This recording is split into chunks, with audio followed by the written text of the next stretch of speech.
eu sou a Marina Dairel e esse é o People to Cast. Hoje eu tô aqui com uma convidada mais que especial, que eu também tenho a honra de chamar de amiga, que é a Niodara Faria. Vou deixar ela se apresentar para vocês já já.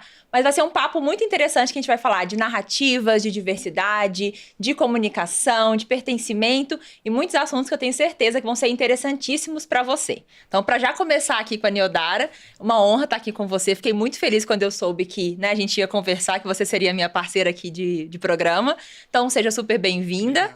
Muito obrigada. E eu queria começar, então, que você falasse um pouquinho de você. E aí eu quero que você faça aqui um bate-bola, assim, em 90 segundos, me contando um pouquinho de 3 momentos da sua trajetória profissional que te marcaram de alguma forma, alguma crença que você abandonou, deixou aí pelo caminho, e, por fim, alguma coisa que você ainda precisa trabalhar, que você acha que, a gente não chegou ainda no melhor momento, na minha melhor versão aqui, nesse aspecto. Boa. Obrigada, Má. Prazer estar falando com você.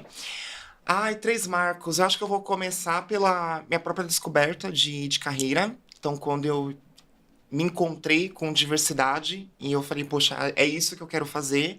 Porque a diversidade entrou na minha vida num momento muito de conexão com a minha negritude, né? De entender algumas questões da minha racialidade, do que eu tinha passado em muitas empresas que eu trabalhei. Aquilo tinha um nome, se chamava racismo. E é a partir dali que eu acho que começou a minha descoberta profissional mesmo do que eu gostaria de fazer. Então, acho que o primeiro marco começa pelo começo. O segundo, acho que é sobre realização, né? No ano 2024, que eu realizei o sonho que eu nem sabia que eu tinha, que eu fui para Portugal, onde eu participei de um congresso internacional de... Chique, hein? Chique, né?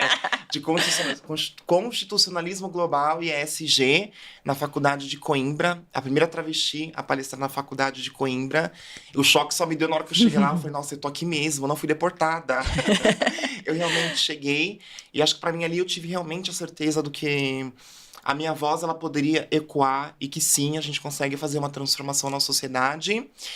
E o terceiro, acho que é o mais recentemente, né? Nesse ano agora, 2026, eu consegui finalmente aquele né, sonhado selinho do LinkedIn, que é o LinkedIn Top Voice, depois de basicamente 3, 4 anos de trabalho de criação de conteúdo. E não necessariamente que eu acho que a gente precisa, né, desse selo, desse reconhecimento, mas eu sinto como hoje, por exemplo, quando a gente olha ali as visitas no perfil, um público que até então não me acessava, hoje acessa e me ouve por conta de um simples selo. Mas eu acho que isso ajuda sim, né, diante da narrativa que a gente carrega, com que a gente consiga chegar a determinados espaços. Qual que eram os outros dois? Alguma coisa alguma crença que você deixou pelo caminho e algo Sim. que você ainda acha que tem que melhorar. A crença que eu deixei pelo caminho, talvez no começo de carreira, eu achava que diversidade era só sobre impacto social, eu era aquela militante que vinha com a bandeira e não, tem que ser por amor. E eu entendi que é também sobre negócio, principalmente quando a gente fala sobre nesse sistema capitalista, e quando a gente fala para empresas, a empresa precisa entender como que aquilo de fato impacta no bolso. E aí a gente precisa entender que existe sim essa grande união da gente fazer a diferença na vida das pessoas e impactar positivamente o negócio. E eu acho que um erro que eu ainda cometo, eu acho que é duvidar do meu trabalho. E eu entendo que isso está para além de mim, né? Existe toda uma estrutura que faz com que a gente não se sinta capaz, mas eu sinto que às vezes eu deixo, talvez, de tentar fazer alguma coisa, ou eu duvido daquilo, mesmo quando eu entrego, eu falo, tá muito bom, eu falo, mentira, não foi tão bom assim, não. Então eu acho que é algo que eu mantenho e que eu preciso perder, que é realmente esse medo. Essa eu não gosto de falar síndrome da impostora, né? Mas é realmente esse sentimento de que talvez eu não sou suficiente porque eu faço ou porque eu me disponho a fazer. Você vê como que é o sistema, né, gente? A pessoa Total. fez aí, essa pessoa maravilhosa aqui, que se vocês não conhecem, acompanha as redes sociais dela, porque ela fala muito, muito bem. Fez essa pessoa acreditar que muitas vezes ela não consegue cumprir. Isso me mata, porque é isso. Quem tá falando pra gente o tempo todo que a gente, né, não consegue Sim. cumprir isso? Mas tem uma vozinha ali que a gente sabe de onde que ela vem, mas Total. é isso aí. Mas vamos começar a falar mais um pouquinho, então, sobre você e sobre o seu trabalho. Sei que você tem a Novas Narrativas, eu queria começar a pegar aí um gancho nesse nome, né?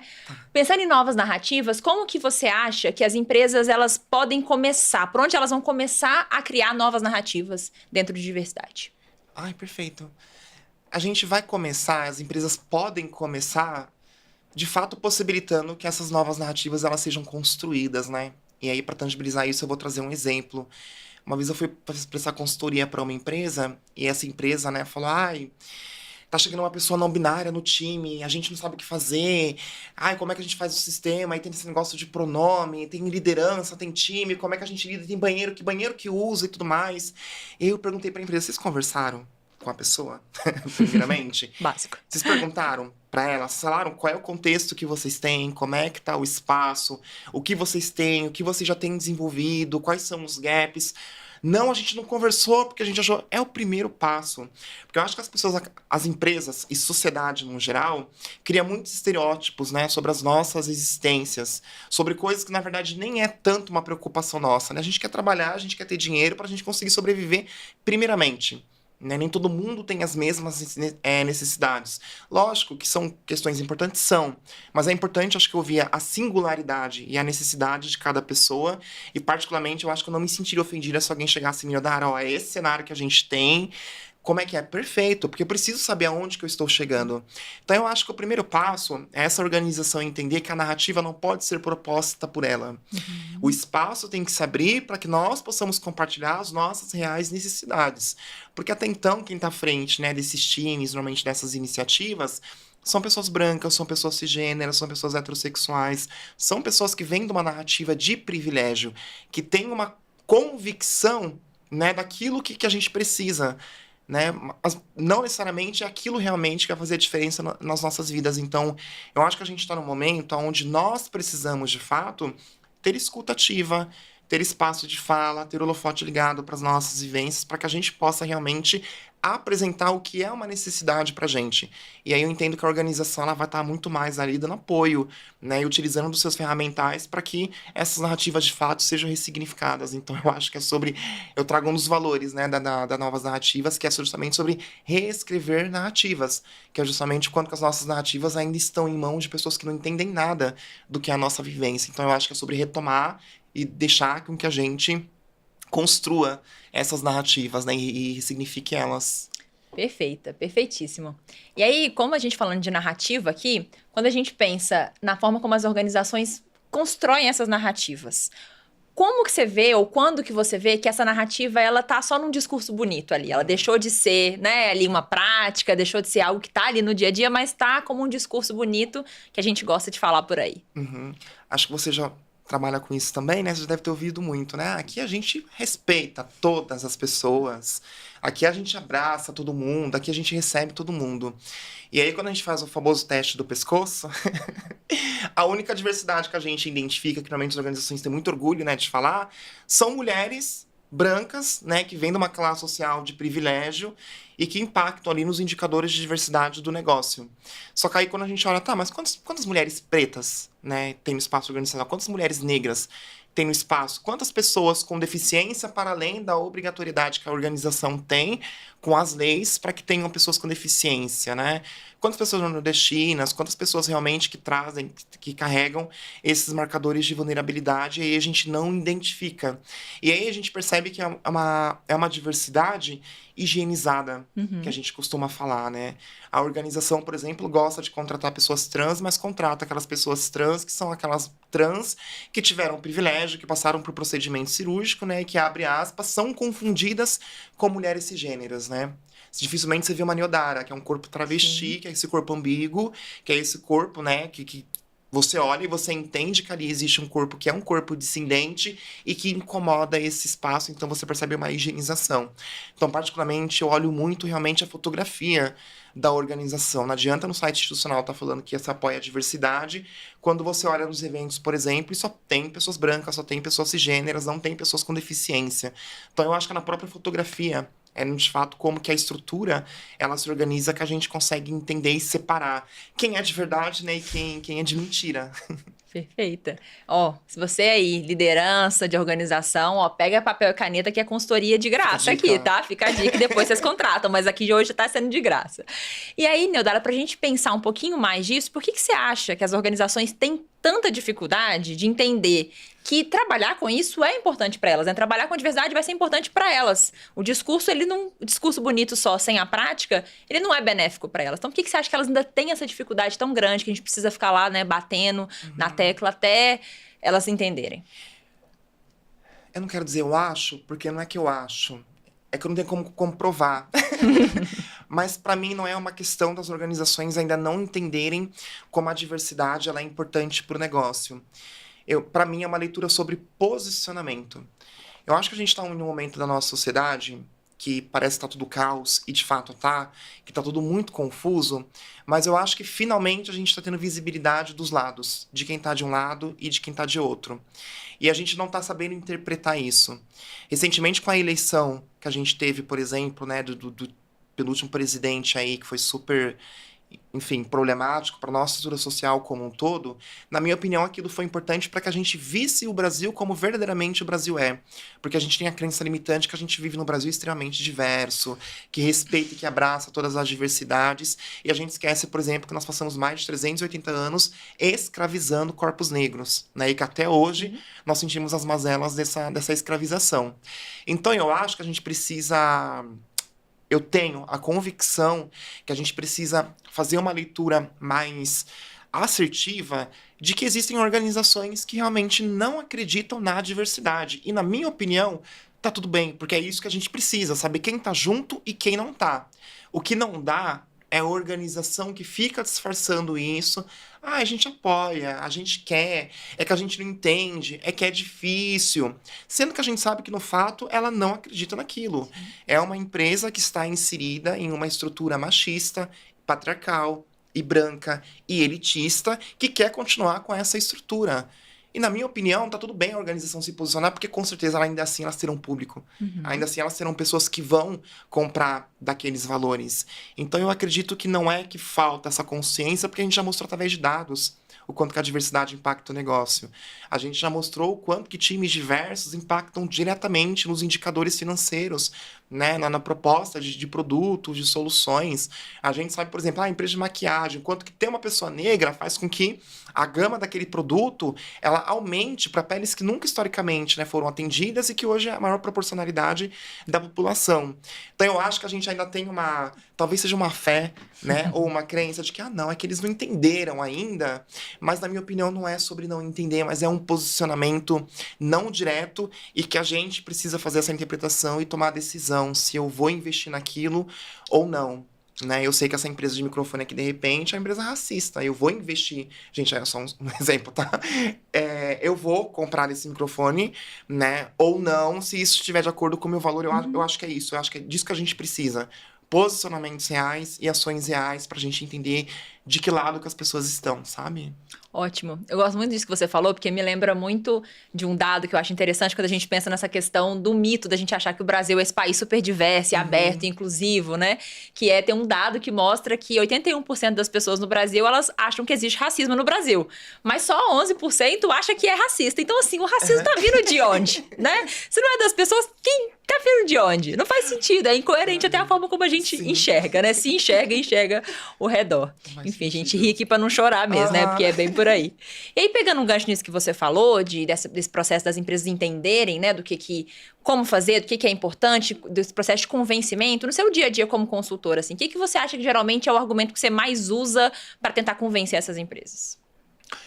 Sempre são os indicadores de negócio, né? Acho que um exemplo que eu posso citar, talvez que é muito recente, teve aquela empresa, né, a Mascavo, que teve um rebrand aí, teve todo um relançamento, por exemplo, de produto, e muito em linha da pergunta anterior, associada, que ela foi lançar aí o seu rebrand e passou por todo um escândalo, porque não tinha produtos, não tinha maquiagens, por exemplo, para pele negra.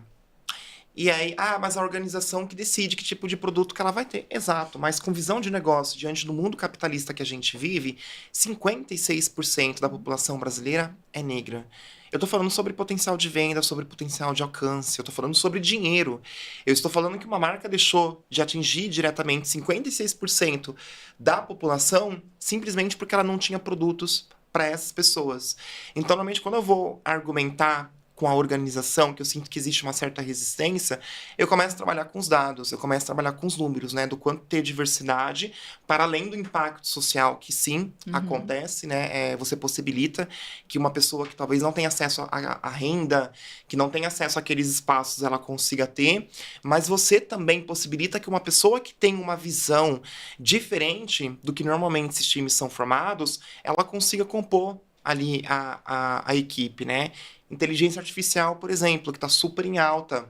O quanto que a gente já percebe o quanto que a inteligência artificial ela está enviesada. Sim. Porque é programada por pessoas que, historicamente, sempre estiveram em lugares de privilégio, né? E que não conseguem, de fato, trazer essa diversidade, essa inclusão para uma ferramenta que vai ser a ferramenta do futuro. E a gente está falando que grupos emergentes estão cada vez mais chegando nesses espaços também. A gente está tendo poder de compra hoje, poder de consumo. Então, quanto que essas empresas estão se preparando para atender esse público, para atender, por exemplo, essa nova geração, que a gente chama de geração do mimimi, mas é uma geração que se posiciona. É uma geração que, se entender que o valor da empresa dá choque no que ela acredita, ela não vai chegar nessa empresa, ela não vai querer trabalhar nessa empresa, ela não vai comprar o produto dessa empresa. Então eu gosto de mostrar o quanto que é sobre negócio, o quanto que é sobre futuro, o quanto que é sobre, né, a capacidade de construir times, né, de alta performance. É business, business e business. É isso. Que a gente fala, né? É uma das formas que eu tenho para tentar argumentar, não convencer, né? Porque eu acho que não tem que convencer nada, né? A gente mostrar os prós e os contras e a organização decide se ela quer seguir ou não. No fundo, é sobretudo sobre o negócio também, né? Sim. Então, é por aí. Total. E até pegando um gancho nisso que você falou, a gente tá falando aqui muito de consumidor, né? De pensar no cliente, em quem vai consumir daquela empresa, daquele serviço. Mas a gente tem que pensar também num outro público-alvo, que é quem trabalha dentro daquela empresa, né? E que isso tem muito mais a ver com a ponta final lá de quem consome do que o que a gente imagina, né? Então, quem faz lá dentro para quem tá lá fora. E aí, pensando em quem tá no dia a dia das empresas, tem uma palavrinha que a gente fala muito nessa área, que é o tal do pertencimento, né? E aí eu queria ouvir de você, assim, o que é pertencer na prática ali? Como você vê isso e como que as empresas trabalham isso no geral? Eu peguei um ranço dessa palavra pertencimento. Nossa, as organizações, elas entenderam que, vamos produzir umas camisetas assim, hashtag pertencimento, eu pertenço. Pertence mesmo? O pertencimento, para mim, é de fato sobre você conseguir se ver dentro daquele espaço. Não é pertencer no sentido de, eu trabalho em determinada empresa. Mas é você sentir que diante de um corpo que você carrega, que é um corpo emergente, que você tem voz, que você é ouvida, que você tem a possibilidade de se desenvolver, que você tem a possibilidade de contribuir para negócios, né? De contribuir para a construção, por exemplo, de projetos, de que aquilo que você fala não é escutado e ouvido apenas por uma questão de, diversidade, tem que estar ouvindo, né? Não, mas as pessoas ouvem porque elas entendem o quanto que você carrega uma perspectiva que é rica, que esse mundo corporativo, ele é carente. Então, para mim, pertencer é o quanto no final do mês, por exemplo, eu sinto aquilo no meu Olerite. É o quanto que eu sou bonificada. É o quanto que eu sinto que, de fato, eu consigo ser reconhecida pelas entregas que eu faço. Porque a gente não pode esquecer que a gente, novamente, está no mundo, que eu vou bater nessa tecla, né? Estamos no mundo capitalista. Vamos falar sobre dinheiro, de fato? Vamos falar sobre mobilidade social? É o quanto, de fato, a organização que existe para ter lucro distribui isso também para essa pessoa que ela fala que pertence. Não é passar a mão na cabecinha, né? Colocar a pessoa no aquário e falar lá, a gente tem uma pessoa diversa ali, uma mulher negra. Olha que orgulho para nossa empresa. Pô, que legal, que orgulho para você. Mas como que você demonstra, de fato, né, esse orgulho?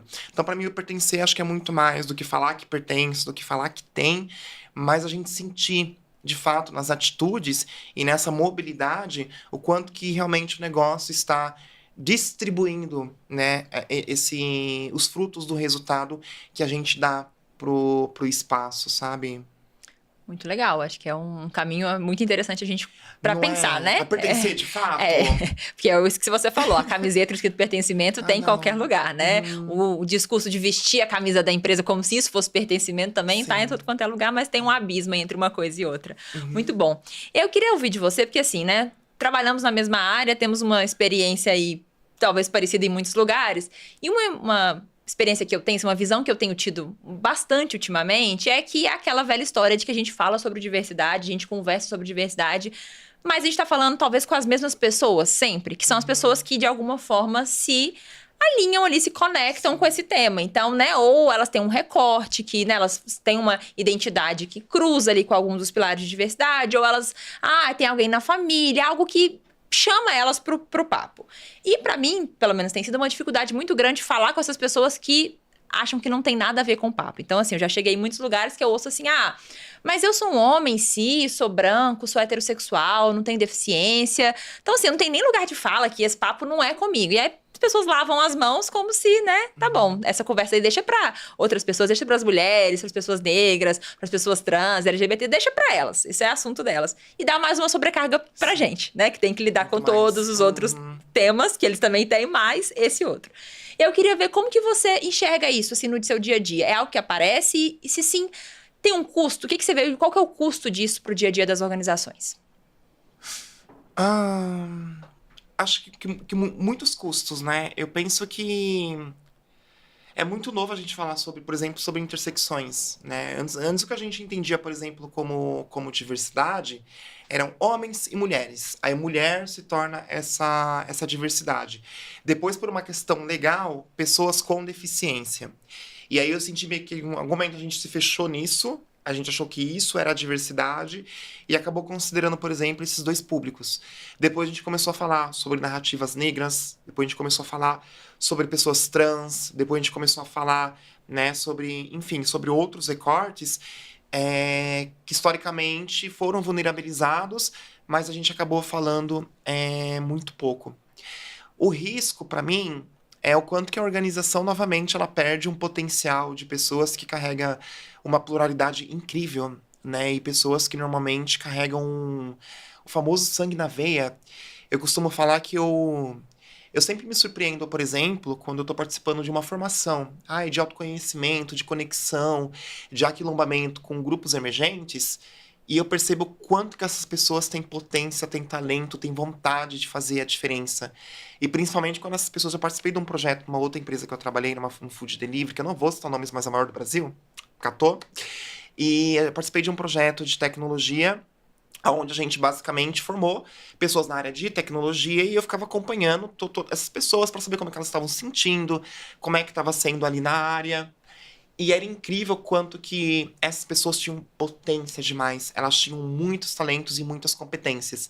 E quando eu olho para outros projetos também, que são projetos de inclusão de grupos emergentes no mercado de trabalho, eu percebo quanto que é como se a gente estivesse fazendo uma inclusão de fato, no sentido de as pessoas não têm os requisitos necessários por uma questão estrutural, mas a gente está fazendo uma ação afirmativa e aí a gente percebe que, na verdade, sobrepõe tantas coisas que outras pessoas não têm. E aí a gente percebe que existe realmente uma questão de resistência, né, do mercado como um todo. Então eu acho que o risco é o quanto que a organização está perdendo talento. Porque ela está exigindo, por exemplo, pra gente é um requisito necessário a pessoa ter um curso de inglês. A pessoa não vai usar inglês. A gente está falando de um país onde menos de 1% da população tem o inglês fluente, sabe? Então, será que isso realmente é tão necessário assim? Será que eu não posso desenvolver para que eu tenha outras competências que pessoas que passaram anos estudando, que tiveram todos os acessos, não têm? Que é principalmente sobre atitude, sobre comportamento? Porque a técnica você desenvolve. Algumas coisas sobre comportamento, sobre atitude, sobre valores, sobre cultura, ou a pessoa tem ou a pessoa não tem. No mínimo, a pessoa vai disfarçar para ela conseguir, mas você vai sentir que ela não tem esse propósito coletivo, né? Esse foco que as empresas têm, por exemplo, de vestir a camisa do time. Normalmente, pessoas que são pessoas diversas, né? Eu não quero enviesar aqui falando que toda pessoa tem que ter esse objetivo, mas a gente carrega uma sede coletiva no sentido de eu preciso ajudar outras pessoas, eu preciso desenvolver, eu preciso potencializar, porque por conta da nossa jornada, a gente carrega esse propósito coletivo, de não ser apenas sobre mim, mas impactar o outro também. Então, acho que o maior risco, né, e o ponto que eu quero focar é justamente quanto que a empresa está perdendo, né, por não se abrir para essas pessoas, por não se abrir para as pessoas que carregam tantas competências, tantos talentos, tantas habilidades, mas que não conseguem chegar no espaço. Eu respondi? Nossa, perfeitamente. Já falei, é consultoria gratuita isso aqui, tá? E assim, é palestras e altas palestras. Não, respondeu muito bem. Eu acho que vai ajudar quem tá ouvindo a gente a, pelo menos, começar a refletir sobre o que precisa fazer. Porque a gente também não tem resposta para tudo, né? Mas a gente tem caminhos ali para dar para as pessoas, para as organizações começarem a pensar nisso, porque já passou da hora, né? Cá entre nós.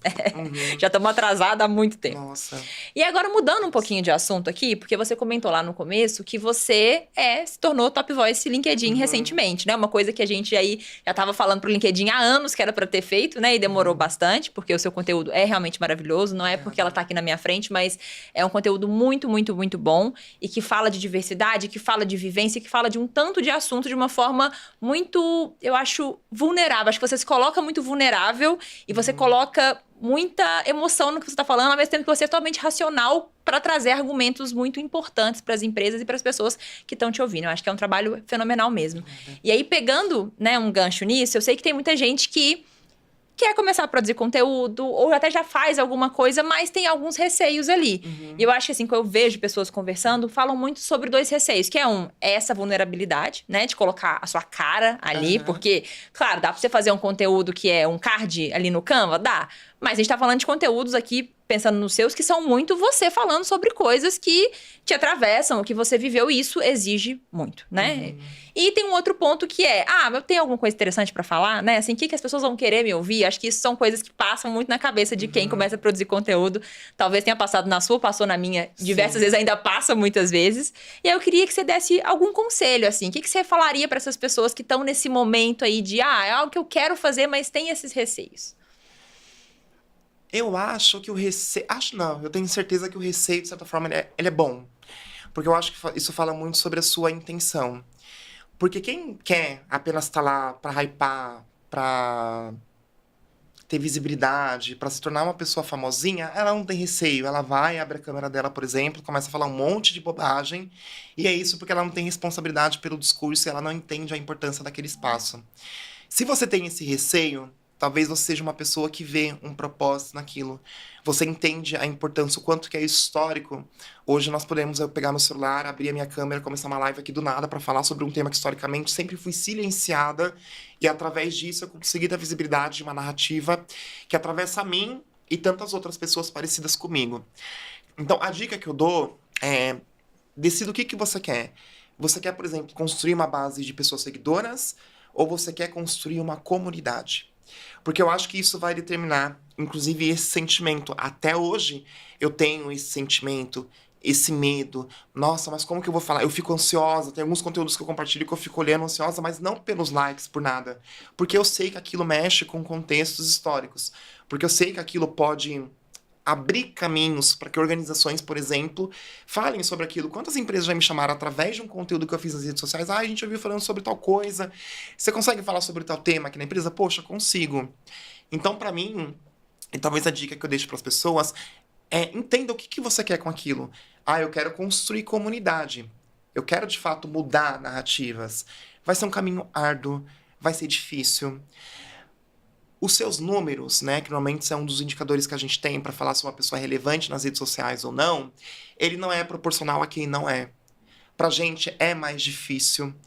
As pessoas ouvem, mas elas não curtem. A sua fala fere pessoas que sempre estiveram no lugar de privilégio, que elas acham que você não deveria estar falando sobre aquilo, mas faz parte do processo, porque é importante a gente entender que por trás daquele conteúdo que você está fazendo, você está quebrando uma estrutura. Você está ressignificando uma narrativa histórica, né? E um espaço que a gente nunca pôde ocupar. Então eu acho que ter esse medinho é importante. Aí junto dele eu acho que é importante a gente ter a nossa autenticidade. Para você não se perder no discurso, para você não se encaixar, né? Ter que se encaixar a um modelo para que você tenha aceitação. Porque trabalhar com diversidade é justamente sobre essa não aceitação, sobre incomodar, né? Sobre, de repente, as pessoas não vão estar lá dando coraçãozinho e mandando, enfim, palavras de incentivo, às vezes muito pelo contrário. Vai ser um discurso completamente diferente, pessoas tentando diminuir aquilo que você compartilha. Então é muito o quanto que você percebe isso como uma mudança estrutural. Porque às vezes aquela pessoa que tá te criticando, inclusive esses dias aconteceu isso comigo no LinkedIn. A moça veio, colocou um comentário super... Ela veio questionar a foto que eu estava utilizando, que a foto que eu estava utilizando na minha publicação era uma foto que expressava realmente como a mensagem precisava ser passada. Enfim, ela tentou diminuir meu conteúdo, de repente o comentário sumiu e ela mandou uma mensagem no privado. Não, eu só queria te explicar que eu já passei por tal situação, gostaria de contar a minha história e tal. Aquilo mexeu com ela no lugar de incômodo, primeiramente, do tipo, isso não deveria estar aqui, e depois ela sentiu que aquilo também falava sobre ela. E aí ela apagou. Então é muito sobre isso. Às vezes a gente vai incomodar pessoas que talvez nunca pensaram sobre aquilo e elas vão mudar a cabeça delas, a mente delas, a convicção delas a partir da sua fala. E dói a gente mudar algo que a gente tem como convicção. Não é gostoso. Não é confortável. Até hoje, quando eu penso, eu não tenho razão sobre isso. Mas Ah, realmente não tem razão. Nossa, realmente tá muita. Porque dói, né? Sim. Tira uma parte de você, algo que às vezes anos você passou acreditando naquilo. Então, acho que é importante isso, você, sua autenticidade, entender o que, que significa a sua voz, né, dentro desses espaços. E não ter. Não vou falar não ter medo, porque medo a gente tem. O medo, acho que ele faz parte também, é o medo que talvez faz com que você tenha sensibilidade pela forma como que você fala aquilo, como que aquilo reverbera no outro. Mas se joga, não tenha medo. Seja, tenha autenticidade, e não essa palavra do que o marketing roubou. Não, autenticidade mesmo, no sentido de você falar aquilo que, como você sente, como aquilo realmente te reverbera, sem aquela preocupação de, talvez a Mala ela vai se sentir ofendida pelo que eu vou falar, mas não, ofendida porque, sei lá, eu vou falar sobre branquitude, mas ela é uma pessoa branca, por exemplo. Eu sinto muito, eu preciso te incomodar para que Sim. você, de repente, reconheça o seu privilégio, sabe? Então é muito isso, começa pela decisão. O que que eu quero de fato?